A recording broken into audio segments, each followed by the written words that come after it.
Live from our Boston headquarters, this is Cybba on Display. In-depth conversations on marketing tips, trends, and strategies. Here's your host, Derek Sullivan.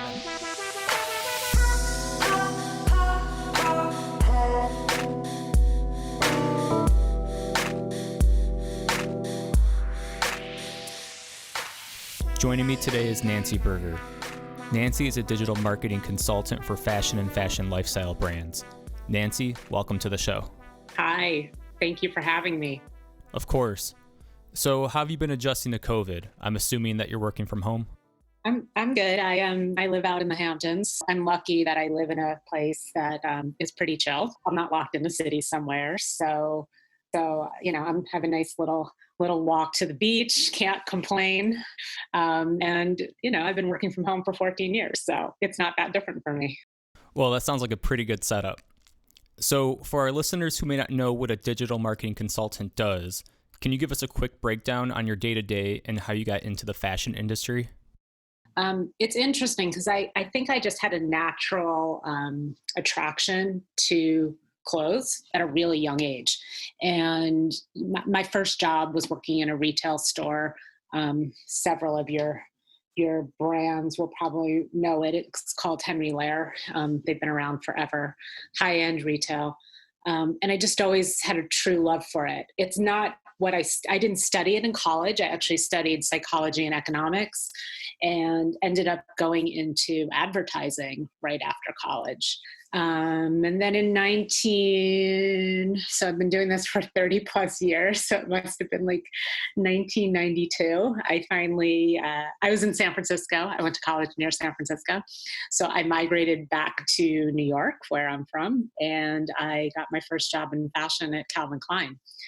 Calvin was probably the most interesting company from a marketing standpoint back then. I was a kid. I was like 24, 25 years old. And I was lucky enough to sort of be mentored by the CEO of the company. He just took a liking to me. I had a natural affinity towards being interested in marketing. And, he kind of took me under his wing and taught me a lot. So that was kind of the launch of my career. After that, I moved through the company. I was there for about 7 years. Then I went to Donna Karan and ran their global men's business. And then I took my first hiatus from fashion. I was super fascinated with what was happening in the digital space, and I co-founded a We with some really smart, nerdy people. And so that was interesting for sure. We launched right when the internet bubble burst, unfortunately. So we were trying to get AOL to buy us. For anybody that's as old as me and remembers AOL. And then I went back to fashion. I worked for big Italian brands like Dolce & Gabbana, Valentino, Vogue I worked for a while. And then this little thing called social media kind of bubbled up. And I decided to take the plunge and put a stake in the ground and tell people that I knew a lot about it. And I started consulting. So when you were at Donna Karan, did you start to see digital marketing take off, or was it still a pretty new concept? It was still pretty pre-digital. So I used to joke we were lucky that we had email that worked. We barely had an email platform back then. So that was like 1998 to 2000. So it was definitely like early stage. I mean, we didn't even have cell phones practically. Really where I started to see it bubble up was when I was at Valentino. So that was around, I think I went to Valentino in around 2006-ish. Or maybe I left in 2006. Sorry, the timeline sometimes escapes me. But anyway, I actually launched Valentino's first e-commerce business. I was the only one with any kind of digital or tech background in the company. So I kind of just added that on to my responsibilities. And at the time, Neiman Marcus was actually the company that was kind of the back-end platform for all these luxury brands. So it was definitely an interesting time, but that was kind of when everyone started jumping into e-com. Okay, so you started Valentino's e-com initiative back in the early 2000s. Being that this was still a rather new concept, did you face any challenges internally? I would imagine it wasn't really a priority. So, what's interesting about fashion back then is they were still super entrenched in sort of like that analog marketing structure. So you had a good PR firm, you got a lot of product placement in magazines back then. You had big fashion shows, which drove a lot of media impressions. And if you're lucky, you had stores too. So you had the sort of the real life component, the brick and mortar component. So they were still super reliant on that. So digital marketing was actually, it's pretty non-existent back then. It was kind of still that if you build it, they will come scenario. And, so the e-com businesses back then were small, right? They were dabbling. They were there because they felt like they needed to be there. It was especially challenging though for luxury brands because they were so dependent on controlling brand image. And it ultimately just became harder in the e-com space, right? There were best practices. You had to shoot imagery in a certain way so that people could see product and buy it. So gone were the days where you'd hire a top model or a celebrity and rely just on that kind of imagery. Big photographers, you still needed that, but it was more limited in this space. So it was that push and pull between kind of brand and data that was super challenging back then. So that was really the main thing.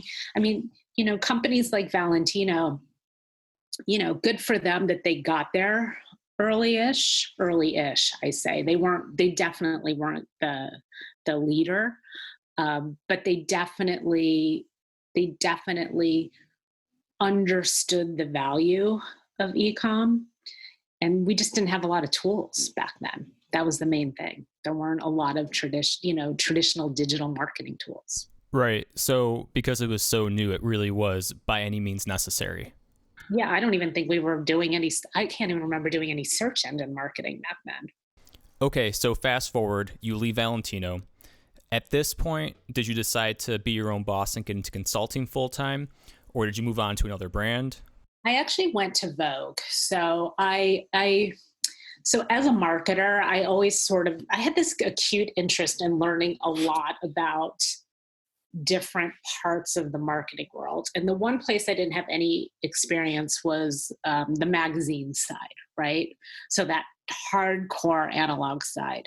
And by the way, they were dabbling in digital too, Condé Nast, that is. Unfortunately, I don't think they were necessarily leveraging all of their potential, let's just call them assets in terms of digital back then. So I spent about a year and a half working in the sales and marketing organization of a magazine launch called Men's Vogue, which was the men's version. And just kind of really just wanted to understand that side of the business, right? Because as a marketer, magazines are constantly trying to sell something to you. So I wanted sort of that inside view, to make myself a better marketer ultimately. And while I was there, really this little thing called Facebook started to bubble up. And I knew there was something, obviously, to leverage. There was press, et cetera, but there wasn't much else going on. And brands hadn't really moved to the space aggressively yet, fashion brands. Anyway, not necessarily all brands. And so I kind of taught myself everything there was to learn. And about a year and a half later, I started my consulting business, Grace Group, and I kind of put a stake in the ground, like I said earlier, and said, I can teach you guys something. And I quit my job, and then Vogue turned around and hired me as a consultant. So they were my first client. So essentially, you recognized the potential for advertising on Facebook very early on. Did you see other companies or brands, really taking advantage of this platform? So, without patting myself on the back, because obviously I still say today I don't have a crystal ball and everything changes so rapidly in the digital space. Here's what I knew.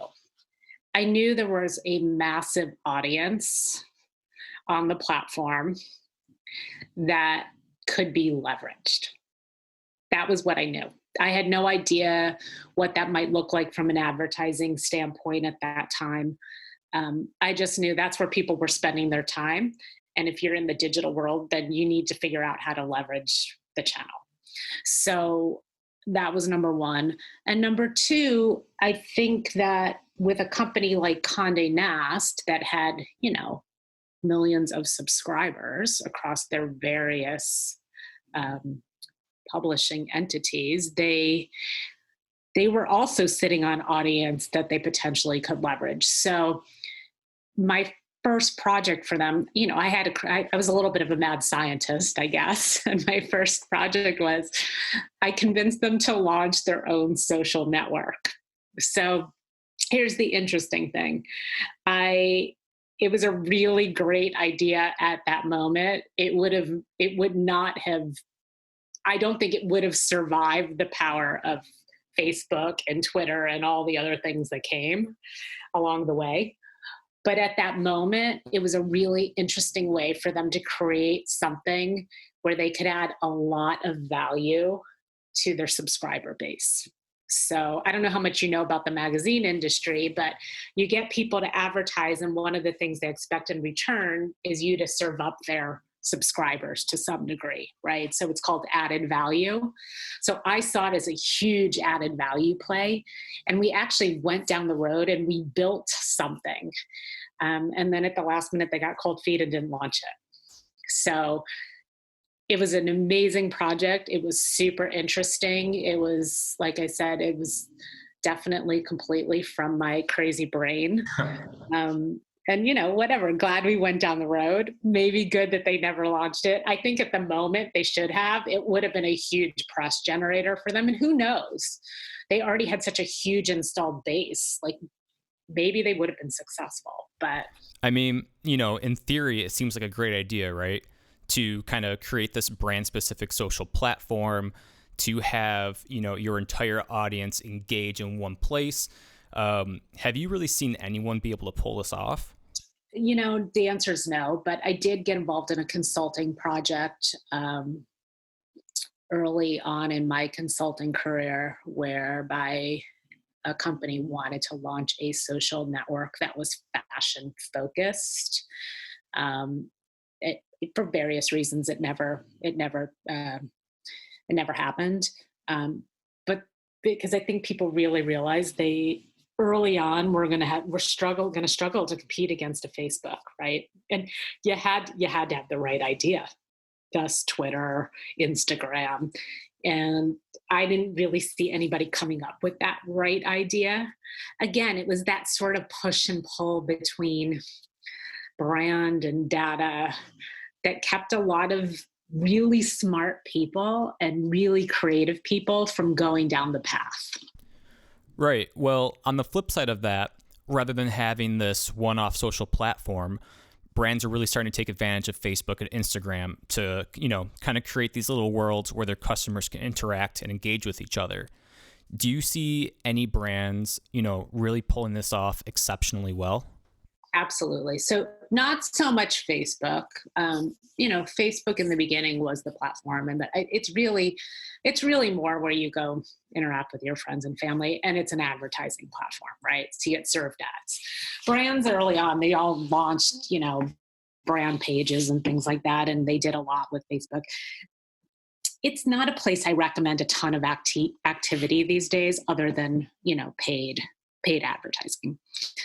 But there's a couple brands that always stand out to me, and for different reasons. So I'll mention two. There's plenty out there, but on the really high-end luxury side, and again, even these brands, they struggled with Instagram, which was a visual platform, which was right up their alley early on in terms of this fear about having to give the customer a loud voice, right? It opened them up to criticism and all other kinds of crazy things.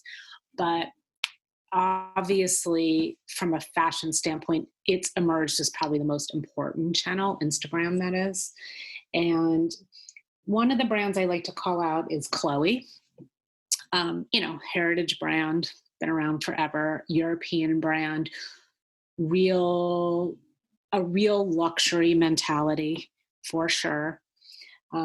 Definitely initially reliant on the kind of holy grail of fashion, PR, fashion shows, pretty pictures. Today, I find that they're probably one of the most innovative companies when it comes to how they're leveraging Instagram.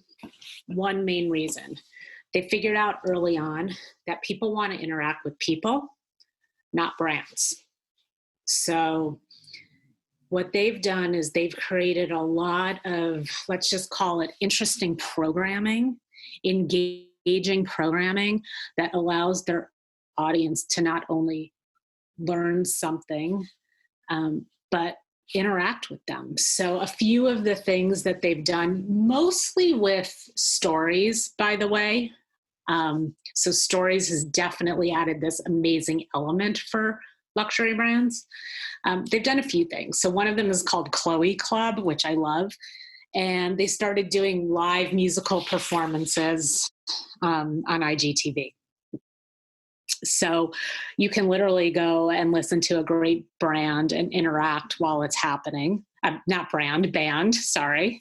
They also launched something called DIY, which I love. And they basically use, famous women from different fields, and they show you how to do things like how to create a piece of art or how to cook something. It's super educational. And again, its very nature makes it interactive. They've also done something called Chloe Voices, which is similar to podcasting. It's conversations between interesting people. It's like the Iconoclast series on, I don't know if you ever saw that on, I forget which cable network it was. But, you put two interesting people together and you let them talk. And then the last one is probably my favorite, and it's really simple. It's called Chloe Talent. And basically the designer, which is rare, is interviewing people. So she's putting herself out there. She is not just putting a face to the brand, but she's opening herself up, right? So that's what I mean by when I say people want to talk to people, not brands. Anyone that can figure this out, I think, wins the social media game long term.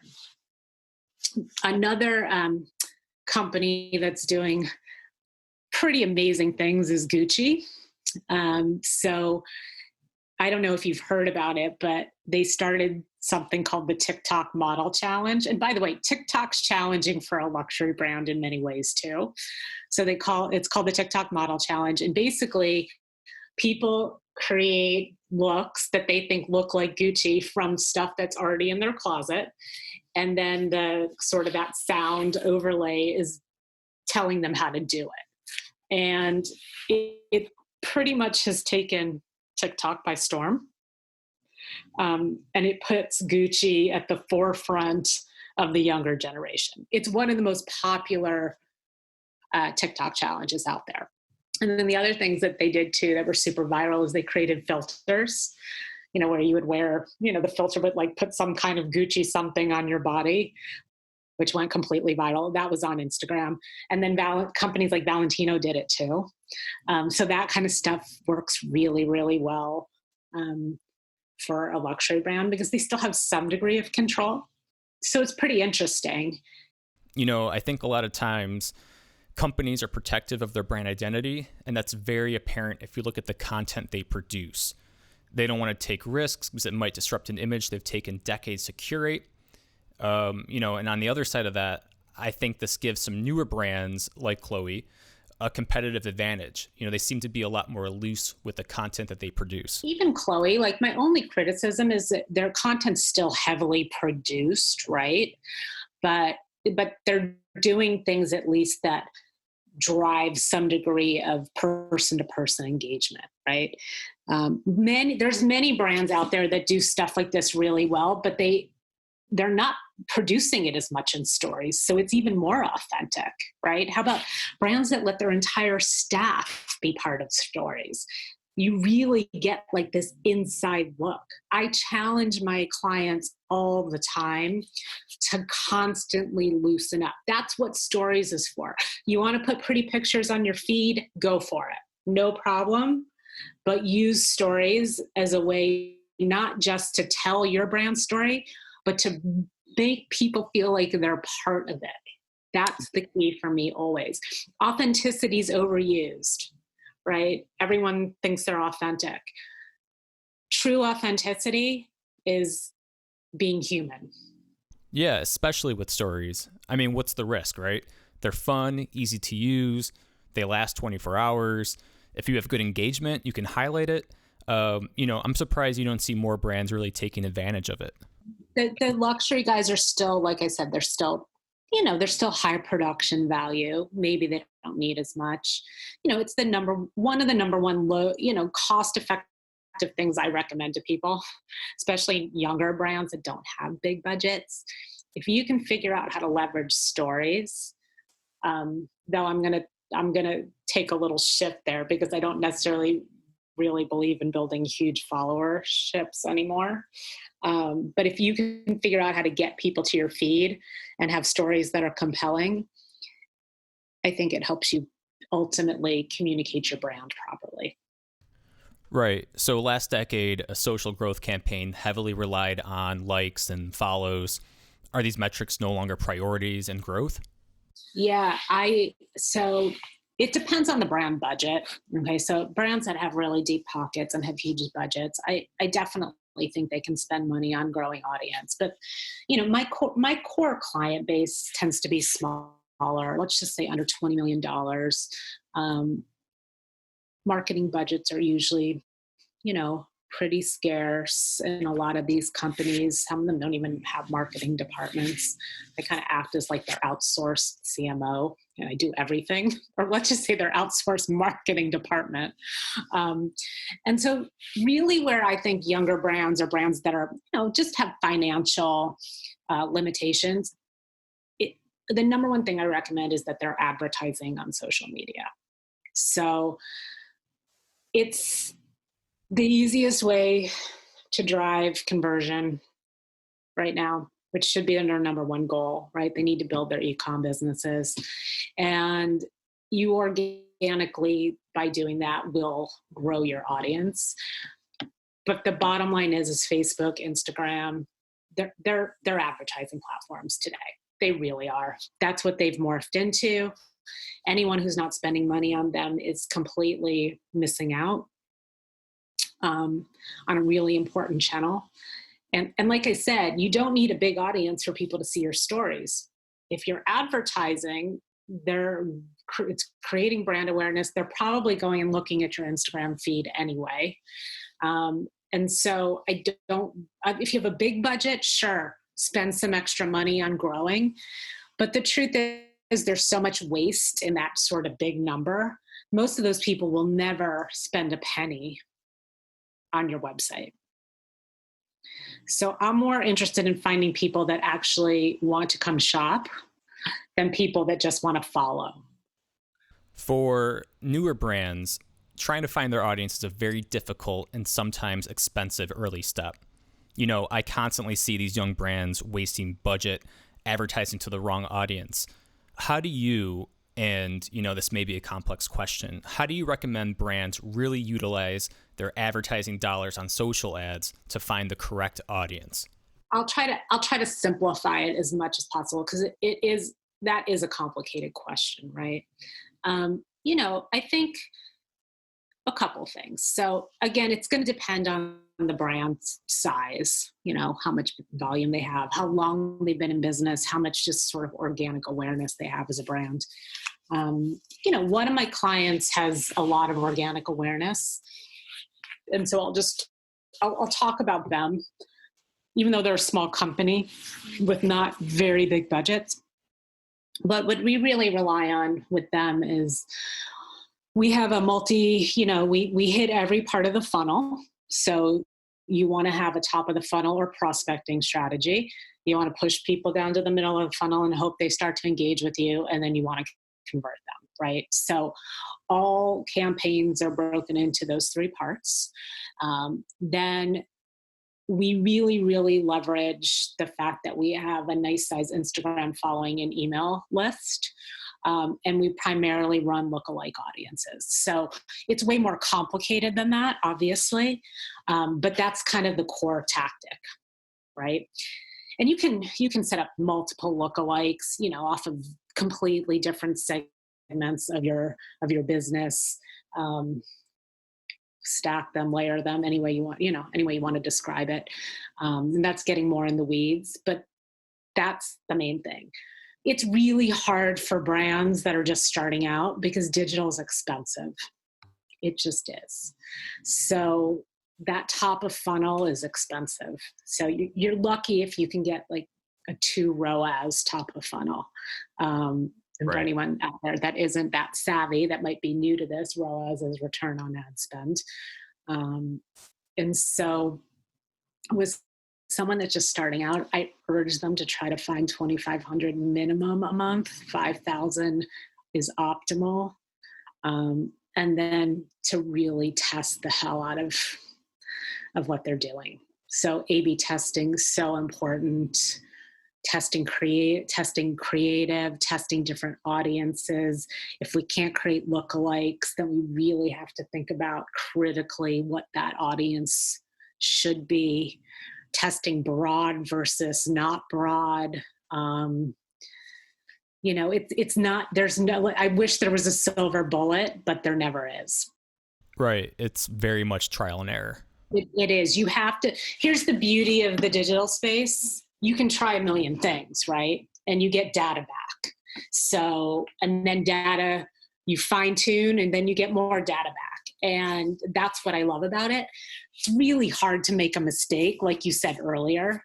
Oh, so what if you run an ad that doesn't perform? Okay, you find a new ad, right? So you can always pull things that aren't working. You can pull things that give you bad press or not bad press, people saying negative things. I mean, there's so many things you can do in the digital space, but I'm a big tester. I like to test everything. And if I can figure out how to get it into the marketing mix, I often don't say no either. So, and I think you have to be a little bit of in my case, a cowboy in yours. It's still this weird new frontier. It's this evolving landscape, and it will always be that way. There's always going to be something new to explore. Right. Most of my clients don't have the headspace to figure out TikTok, which we may not have access to anymore. But I'm just saying it's hard enough for them to focus on what is super established right now. Right. So for smaller brands, let's say, who don't have a large budget and want to grow organically, how can they do that? Is it even possible in this day and age? So here's the interesting part. Here's where I step away from digital a little bit. I still think there's old school, I call it old school now, but old school marketing that can help a really young brand. So especially in the COVID era, it's not hard to find inexpensive PR people that can start to build some general awareness. Now, I tell them to focus on digital PR, not on getting in magazines. So forget long lead editorial. It's not where their priority is. They want to get placement within publishers that can just generate, more brand recognition. So that's number one. I also like commission-based tools. So affiliates are interesting. Again, affiliate marketing is not my expertise. I always outsource it. And there's consultants that are affordable. I manage any outsourced aspects of what I do for clients. But there's people who will manage your affiliate program for $1,000 a month. So an affiliate's challenging without a lot of awareness as well. But I do think there are aspects of it that a young brand can leverage for not a lot of money. And then the last thing I tell them, content is so important. I honestly think it's still critical. I really believe in content strategy for companies. So many fashion companies just go out and create pictures because they think they need pretty pictures. And that is not a strategic way of looking at content development. You need to really understand every single place content is going to live and make sure you are creating content that works specifically within that channel. So immediately comes the thought, this is going to cost me a lot of money. It doesn't have to. Again, there are plenty of young photographers, interns. You'd be shocked how many people out there are willing to do things for not that much money. Brands have to have a guerrilla mentality right now. That's the key. And with small budgets, creating compelling content that maybe drives some organic interest in the brand is super, super important. It also helps with your PR effort. So I wish I could say there were multiple ways to, by the way, I don't recommend search engine marketing for brands with zero awareness. They just can't compete. So I think search comes into play a little bit later. If they have any budget, I tell them to put it into social right away. Right. So essentially it's all about content. I know you work heavily with content strategy. Is there a way a brand can look at the data they get back from Instagram and Facebook and adjust to create better content? That's an interesting question. And by the way, as a content strategist, I spend a lot of time analyzing content for my clients. So on a weekly basis, the reporting is more kind of top line numerical, but on a monthly basis, I literally do a deep dive into every single bit of content that they create. So whether it's content that's pushed out through Instagram or content that's pushed out via email or any other channel that they're in. And I look at the hard data and I make recommendations based on that data. So for example, if a brand, here, I'll use one brand in particular.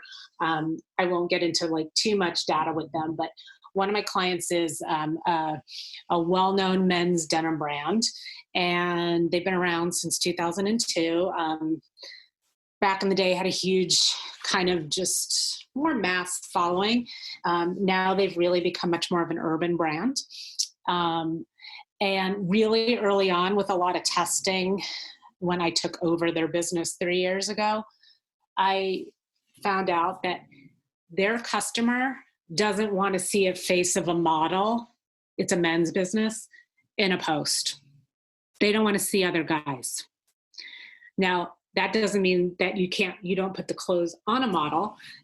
They want to see super close-up detail, cropped in shots of the product.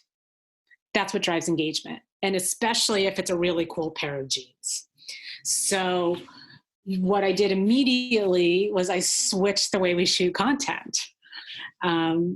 So I just did a campaign for them. I actually just did it in the Hamptons. Again, we're being scrappy right now, right? And we're being COVID aware. So nobody wanted to go into the city.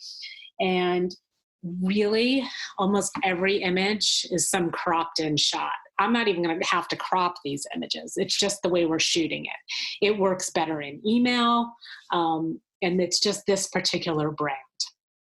So that's what I mean. So I use data to inform the decision on how we shoot.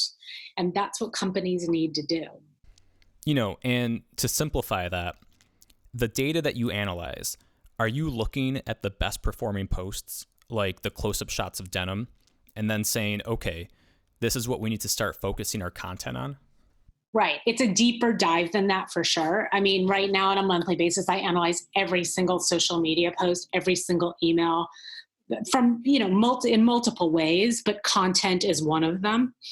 And for this specific brand, it's what works. It's what drives engagement. It's what drives click-through rates. So that's basically it. So why do you think that is? I mean, do you think there's a reason why this specific audience wants to see just the article of clothing and not an actual person modeling it? Just to clarify, there is a model wearing clothes, but you don't see face, right? But the more I crop into the product, the more successful it is. So, but that's more again, it's with this specific brand. So their customer doesn't want to look at pictures of guys. Unless it's somebody famous, then sure. But not a model, not a random model. They don't care.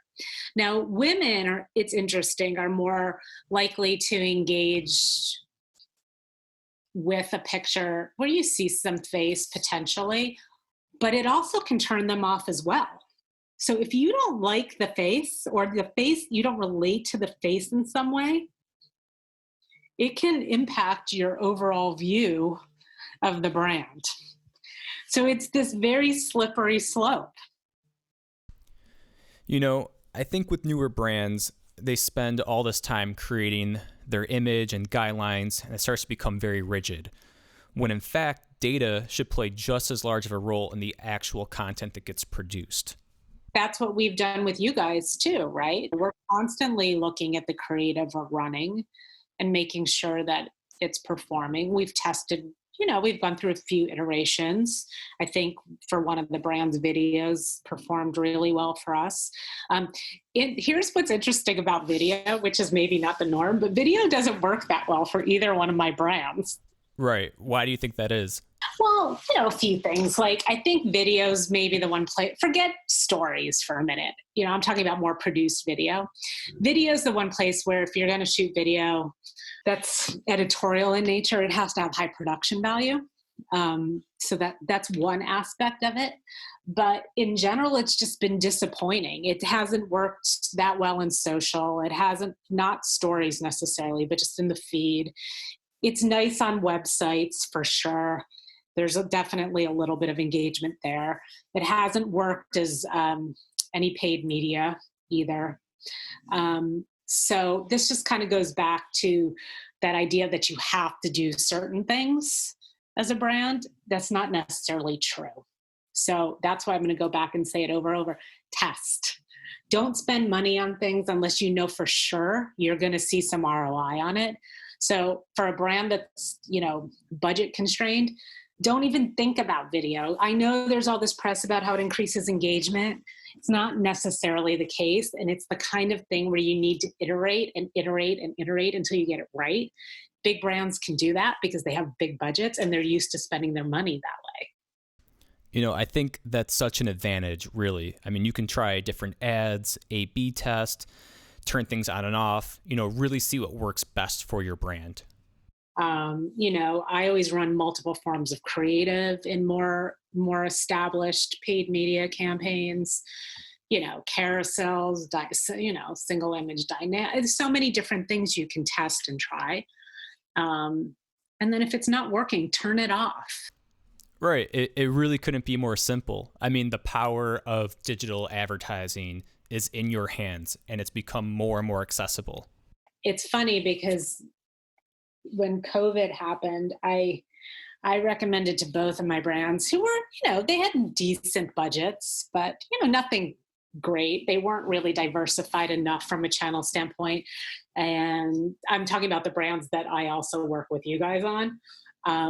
And I basically said, you got to double down. You got to spend more money right now, and you have to diversify your channels. You've got to test things on your website that create engagement, and it's paid off big time. So luckily, neither one of them, they were both afraid, but they did it. So even in like these weird, trying times, pulling back is not the answer. Hey, you got to spend money to make money, right? The more you put in, the more you will see back in return. And if you do have budget, like if you do have a decent budget, you have to be in multiple channels. do not put all your eggs in one basket. You need to be in paid social. You need to be in paid search. You need to have affiliate. You need to have an email program. I just added text, which is working really, really well, like really well, crazy well.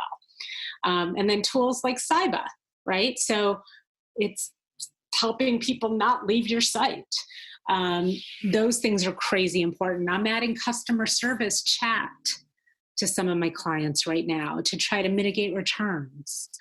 All these things are so important. Loyalty programs, if you can figure out how to run it properly. Influencer, but more entrenched. Like, don't just pay an influencer to post. You're not going to get the value out of it. Right. I mean, I really think influencer marketing is a game changer, right? It's the new word of mouth, if you will. From your experience, what do you see works best with this style of marketing? And on the other side of that, what problems do you see? So let's just start with you have no budget. There are still plenty of influencers out there who will post when you gift them. But here's the thing. Don't just send gifts to 1 million influencers and hope you're going to get something back. You need to create an influencer program or an ambassador program.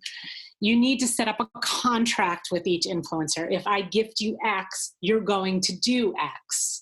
You need to give them a discount code that they can give to their audience. So that's kind of base level. If you have more budget, you absolutely can test paying for specific posts, but I think the relationship needs to be much more integrated. So if you're paying them, you should at least get a post, you should at least get something on stories, and you should get something on their blog if they have one. Then if you have some kind of a blog or interesting content initiative, get them involved in that too. So it's not just about them, it's about including them in what you're doing also. So that's kind of second level. Third level, and what I think really is where the industry's going, you got to create collaborations with these people. This is how they're making money. Give them a piece of the pie, have them co-create a product with you. If you have a signature product, let them come in and design something with you. That's what the denim brand did with a hip hop artist. It wasn't just getting him to wear the clothes. He actually designed a collection, co-designed a collection.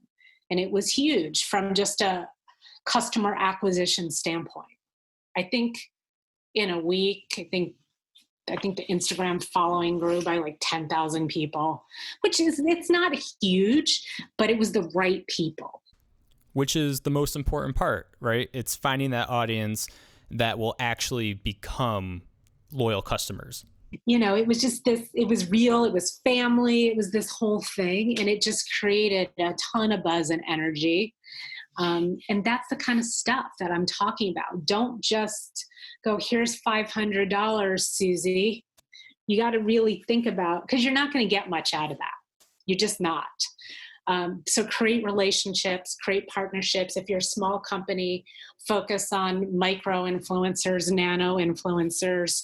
Be super strategic about where you need to grow audience from a geographical standpoint too. For one of my clients, our influencers are from all parts of the United States. We're not just New York, LA heavy, right? We really try to find other cities where we know we have wholesale distribution, so we know the brand works. And we try to mix it up that way. Definitely. A lot of brands who are inexperienced with influencer marketing don't really take advantage of every opportunity. It's so much more than the simple transaction of, here's a free product or money. Now you go talk about it on your page. There's so much more potential to elevate your campaign. Well, it used to be like that, but like everything else, everybody was doing it. It became less authentic. And now you need to really find ways to have a more authentic partnership. The women that say yes, and again, I'm speaking, it works better on the women's side of the business still, but the influencers that say yes to gifting only say yes because you're turning them into a true brand ambassador. You're not just saying, I'm going to send you a gift, so please post. And then you never hear from them again, right? And so there's plenty of those people who are authentically interested in your brand. Right. You have to figure out how to give back to them too. And it's not just about gifting or money.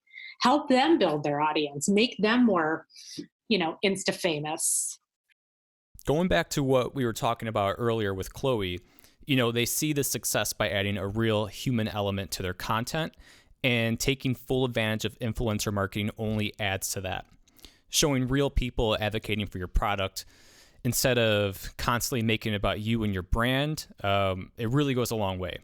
If you think about it, it's the same as a restaurant seeing success by having tons of positive reviews on a channel like Yelp. People want to hear from other people about their experience with your product. They don't want to hear from the brand as to why it's superior. That's why having a diversified channel is interesting too, right? So you can take the simplest thing and figure out a way to make it work in multiple channels, and all of a sudden you've amplified this really simple thing. So, look, it's all complicated, and, I'm going to be the first to say I'm not an expert in any one piece of this. I am a holistic marketer. I'm a strategist who happens to luckily be creative and really like data. Thank you, Mom and Dad, for blessing me with the right and left brain side. Mom's a photographer, Dad's a marketer. But if you can figure out how to take that right and left brain part of fashion and make it work together, you win. That push and pull between creative and data is important in fashion. You need that friction. It's what allows greatness to emerge. But if you don't have balance there, that's where you start to see brands fail. You need both. Exactly. So lastly, Black Friday is about 2 months away. Tons of campaigns are in the works. Everyone's getting their ducks in a row. With the COVID lockdown, tons of these brick and mortar stores will be closed. So some brands that heavily relied on in-person sales will have to pivot to e-commerce. Do you have any advice for some of these brands who may not be as experienced in the e-com world to really stand out amongst all the competition we will inevitably see this season? Look, again, not everything works for everybody, but if you can figure out how to diversify your channels right now, that can help considerably. And I keep talking about it. I mean, like tools like Cybba, anything that you can put on site that can help drive conversion. So don't just rely on your audience or your prospecting, right? You need people to buy stuff. So that's number one. Number two, I really, really, really believe in being as much of a pioneer in new channels as you can be. So one reason I think things like text marketing, which by the way are low cost, works so well is that there's no clutter.